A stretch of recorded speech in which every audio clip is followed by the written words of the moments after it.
अस्सलामुअलैकुम वरहमतुल्लाहि वबरकातुहू। मेरा नाम है असमतुल्ला और आप देख रहे हैं यूट्यूब चैनल दी AIOU। उम्मीद है तमाम फ्रेंड्स खैरियत से होंगे।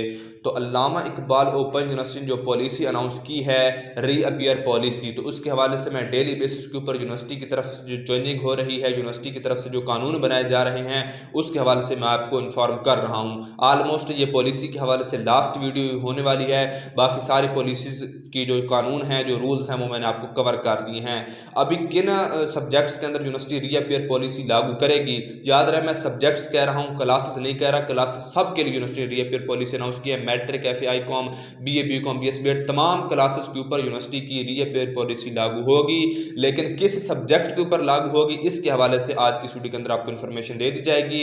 आप लोगों ने क्या करना है, वीडियो को लाइक कर देना है, चैनल को सब्सक्राइब कर देना है। कोई सवाल है तो नीचे कमेंट कर दीजिएगा।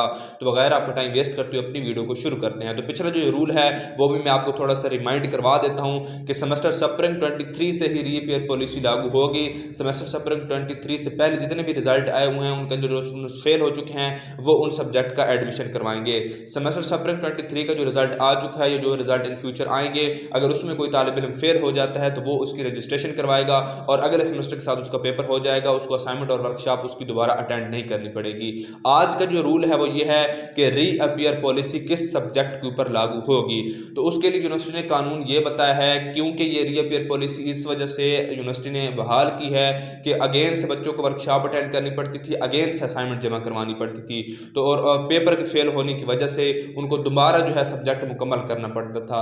अब ये है कि वो तालिब इल्म जो असाइनमेंट जमा करवाएंगे और वर्कशॉप अटेंड करेंगे और उनका पेपर फेल हो जाएगा, उनके लिए यूनिवर्सिटी रीअपियर पॉलिसी लागू करेगी। वो तालिब इल्म जो कि असाइनमेंट जमा नहीं करवाएंगे और वर्कशॉप अटेंड नहीं करेंगे, उनके ऊपर यूनिवर्सिटी रीअपियर पॉलिसी लागू नहीं करेगी। उनको उस सब्जेक्ट का एडमिशन ही करवाना पड़ेगा। अभी सादा अल्फाज के अंदर आपको समझा देते हैं कि काफ़ी ज़्यादा ऐसे तालिब इल्म भी होते हैं जो ना असाइनमेंट जमा करवाते हैं, ना ही वर्कशॉप अटेंड करते हैं, सिर्फ और सिर्फ पेपर दे देते हैं। तो अगर उनका रिजल्ट आएगा और पेपर के अंदर वो पास हो जाते हैं, फिर तो ठीक है, कोई मसला नहीं। अगर वो सब्जेक्ट के अंदर फेल हो जाते हैं तो फिर उनको रीअपियर के अंदर शामिल नहीं किया जाएगा, उनको फेल ही कंसिडर किया जाएगा और उनको उस सब्जेक्ट का दोबारा एडमिशन करवाना पड़ेगा, दोबारा रजिस्ट्रेशन नहीं करवानी पड़ेगी। और एडमिशन के बाद जो है उनको असाइनमेंट्स भी जमा करवानी पड़ेगी और वर्कशॉप भी अटेंड करनी पड़ेगी। उसके बाद नेक्स्ट वो तालिब इल्म जो कि असाइनमेंट भी जमा करवाएंगे, वर्कशॉप भी अटेंड करेंगे और किसी सूरत में वो पेपर नहीं दे सकते या पेपर के अंदर कम नंबर आएंगे, तो वो रीअपियर के अंदर शामिल होंगे और उनको फिर उसकी रजिस्ट्रेशन करवानी पड़ेगी। रजिस्ट्रेशन करवाने के बाद सिर्फ और सिर्फ वो पेपर देंगे, क्योंकि उन्होंने पहले ही असाइनमेंट्स जमा करवाई हुई होगी, पहले ही वर्कशॉप अटेंड की होगी, तो उनको दोबारा नहीं करनी पड़ेगी, सिर्फ और सिर्फ पेपर ही देना पड़ेगा। तो उम्मीद है मैंने इसके हवाले से आपको समझा दिया होगा। बाकी रीअपियर पॉलिसी के हवाले से मेरी पिछली लाजमी तौर पर आप लोगों ने वीडियो देखनी है ताकि आपको इसके हवाले से सही तरीके से समझ आ सके। तो उम्मीद है वीडियो आपको अच्छी लगी होगी, अपडेट आपको अच्छी लगी होगी। मिलता है वीडियो के अंदर, तब तक के लिए मुझे दीजिए इजाजत। अल्लाह हाफिज़।